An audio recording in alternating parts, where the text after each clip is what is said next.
और इन तमाम खबरों को विस्तार से जान लेते हैं और सबसे पहले बात कर रहे हैं आईसीएमआर की एक स्टडी में बेहद चौंकाने वाला खुलासा हुआ है। आईसीएमआर के इस स्टडी के मुताबिक प्लाज्मा थेरेपी को लेकर आईसीएमआर की स्टडी में खास तौर पर यह बात सामने आई है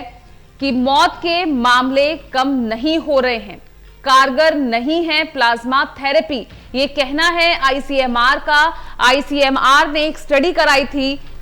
जिसमें यह बात सामने आई है कि प्लाज्मा थेरेपी उतनी कारगर नहीं है।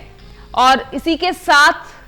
देश में लगातार कोरोना संक्रमितों की संख्या बढ़ रही है। पिछले 24 घंटों में एक बार फिर से चौंकाने वाला आंकड़ा सामने आया है। आज ये आंकड़ा 90,000 के करीब पहुंच गया है। आपको बता दें कि 89,746 नए केसेस आए हैं और इसी के साथ संक्रमितों की कुल संख्या भारत में 43,70,1,698 पहुंच गई है। मेरे सहयोगी ललित नारायण कांडपाल जुड़ रहे हैं सीधा न्यूज रूम से। ललित, यहां हम आंकड़ों पर नजर डाल रहे हैं, लगातार और तेजी से आंकड़े बढ़ रहे हैं। आज का आंकड़ा तो 90,000 के पास पहुंच गया है, लेकिन इस बीच एक तरफ चिंता इन आंकड़ों के बढ़ने की है, तेजी से संक्रमण के फैलने की है, लेकिन इस बीच कभी WHO की तरफ से खुलासा होता है, कभी जिस तरह से अभी कुछ देर पहले ही आईसीएमआर ने बताया कि प्लाज्मा थेरेपी भी कारगर साबित नहीं है। उधर अगर WHO की बात करते हैं तो वैक्सीनेशंस को लेकर वो कहते हैं कि अब तक जितनी भी वैक्सीन्स आई हैं या जिन पर ट्रायल चल रहा है वो उतनी भी असरदार नहीं दिख रही। तो यहां पर तो लगातार चिंता बढ़ती जा रही है, सिर्फ हमारे देश के लिए ही नहीं बल्कि पूरी दुनिया के लिए। बिल्कुल आपने ठीक कहा पूजा। सबसे पहले आंकड़ों की बात करते हैं तो अगर आंकड़ों की बात देखें तो अगर जिस तरह से हमने देखा कि 2 दिन पहले तक जो है वो 90,000 मामले सामने आ रहे थे, कल हमने देखा कि 75,000 के आसपास मामले सामने आए और आज जो है थोड़ा उससे ज़्यादा 80,000 के आसपास मामले निकलकर सामने आए हैं। ये कहीं ना कहीं ये स्थिति बता रही है कि फ्लेक्सिबिलिटी जो आ रही है वो अगर आगे चलकर भी बरकरार रहती है तो ये कहा जा सकता है कि जो लगातार टेस्टिंग हो रही है उसमें अब अच्छे नतीजे आने सामने शुरू हो गए हैं। लेकिन अभी सिर्फ 2 दिन के आंकड़ों पर यह नहीं कहा जा सकता है कि स्थिति कुछ सुधर रही है। लेकिन जबकि दूसरी तरफ आपने जैसा कहा कि आंकड़े लगातार बढ़ते चले जा रहे हैं, सरकार की जो कोशिश है, जो कल सरकार ने अपनी प्रेस कॉन्फ्रेंस में भी बताया, सरकार चाहती है कि दरअसल किसी भी कोरोना वायरस के पेशेंट को जहां पर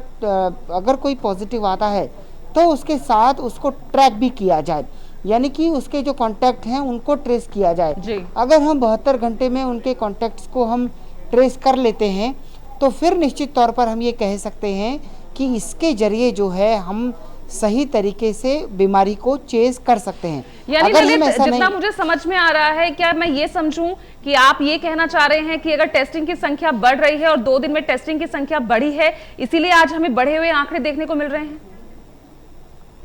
बिल्कुल, देखिए 11 लाख के आसपास जो है टेस्टिंग हो रही है, तकरीबन 10 लाख से ऊपर टेस्टिंग हो रही है पिछले कई दिनों से लगातार, और हम देख रहे हैं उसी टेस्टिंग में 90,000 तक आंकड़े पहुंचे थे और उसी टेस्टिंग में अब हम देख रहे हैं कि 2 दिन से 90,000 से कम मामले सामने आ रहे हैं। लेकिन सवाल ये नहीं है पूजा, सवाल ये है कि हम दूसरी तरफ ये भी देख रहे हैं कि सरकार का कंसर्न किस तरफ है। सरकार ज़्यादा बढ़े हुए मामलों को लेकर चिंतित नहीं है, लेकिन सरकार ये चाहती है कि बीमारी को चेस किया जाए, बीमारी के पीछे लगा जाए, और जिस तरह से जितना ज़्यादा हम लोग टेस्ट करेंगे, जितनी ज़्यादा हम बीमार संक्रमित लोगों को पकड़ेंगे, उतनी जल्दी हम उनको ठीक कर पाएंगे और उतनी जल्दी हम उनको सही तरीके का इलाज दे पाएंगे। तो कुल मिलाकर, और लेकिन जो मरने वाले लोगों की संख्या है वो कम होती नजर नहीं आ रही है, लेकिन वो एक अपने आप में बड़ी चिंता का विषय है। लेकिन भारत की मृत्यु दर में तो कमी देखने को मिल रही है, जो आंकड़े सरकार की तरफ से जारी किए जा रहे हैं।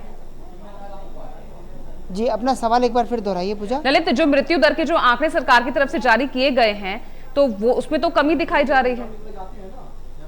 देखिए, सरकार की तरफ से जो आंकड़े जारी किए जा रहे हैं वो लगातार हम देख रहे हैं कि पहले 900 में थे, फिर 1000 में आए, अब आजकल 1100 में पिछले 4 दिनों से लगातार ये मामले सामने आ रहे हैं, तो वो चिंता का विषय है। बाकी कई राज्यों में सरकार की तरफ से ये कहा जाता है जब आंकड़े कम सामने आते हैं तो ये कहा जाता है कि राज्य जितना रिस्पॉन्ड करते हैं वो उसी चीज़ को सामने रखते हैं, और अगर राज्य बढ़े हुए मामलों को सामने रखेंगे तो फिर उसके बाद वो भी सामने रख सकते हैं। लेकिन ललित, कुल मिलाके यहाँ चिंता अभी भी बनी हुई है क्योंकि तेजी से संक्रमण फैल रहा है। बेशक यहाँ सरकार अब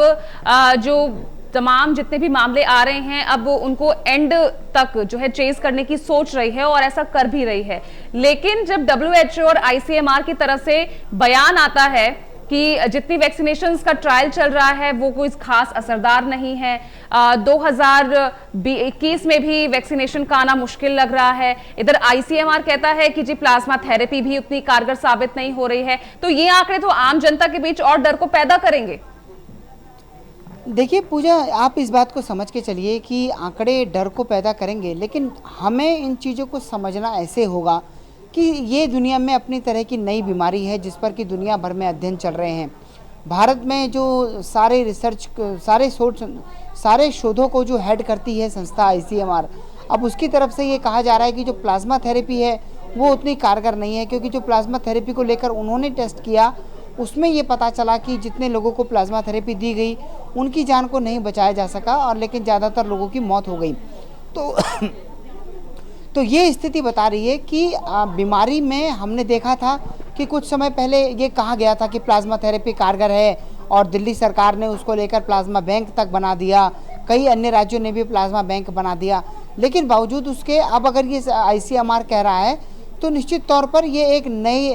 चीज़ निकलकर सामने आई है, और ये हो सकता है आने वाले समय में कि हमारे सामने ऐसी ही कई और चीज़ें निकलकर सामने आएँ, क्योंकि बीमारी नहीं है उसको लेकर लगातार रिसर्च हो रही है। जो वायरस है उसका वो म्यूटेट हो रहा है, लगातार वो बदल रहा है, लगातार अपनी प्रकृति को बदल रहा है, तो इस तरह की चीज़ें हमको और देखने को मिलेंगी। रही बात वैक्सीन की जो आपने कहा, तो वैक्सीन को लेकर देखिए अच्छी खबर इतनी ज़रूर कह सकते हैं कि अब भारत की जो सरकार है वो वैक्सीन को लेकर जो रूस की वैक्सीन है उसका ट्रायल भारत में करने के लिए तैयारी कर रही है, और उसके लिए इन दिनों प्रोसेस लगातार जारी है, और अगर सब कुछ ठीक रहा तो रूस की वैक्सीन का ट्रायल भारत में शुरू हो जाएगा। अब उसके लिए कंपनी तलाशी जा रही है, रेगुलेटर तलाशा जा रहा है, ताकि उन सारी चीज़ों को मिलके एक सही तरीके से उसका ट्रायल किया जा सके, और अगर वो ट्रायल कामयाब रहता है तो फिर उसके बाद उस वैक्सीन को लोगों तक पहुंचाया जा सके। चलिए, शुक्रिया आपका ललित इस तमाम जानकारी के लिए।